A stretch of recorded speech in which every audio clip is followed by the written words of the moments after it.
माझे संपूर्ण कुटुंब दिनांक 1 मे 2027 पर्यंत साक्षर करेल. मी माझ्या परिसरातील एकही व्यक्ती असाक्षर राहणार नाही यासाठी सतत प्रयत्न करेन. मी माझ्या कुटुंबातील सदस्य मित्र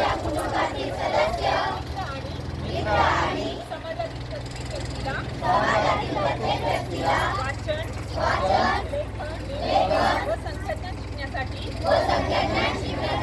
मदत करणार आहे.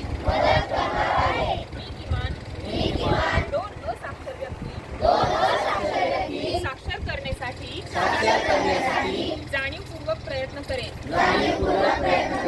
सर्व असाक्षर व्यक्ती शिक्षणाच्या प्रवाहात येण्यासाठी 100% योगदान देऊन माझा महाराष्ट्र साक्षर महाराष्ट्र होण्यासाठी मी कटिबद्ध आहे. अशी शपथ घेत आहे. जय हिंद, जय महाराष्ट्र.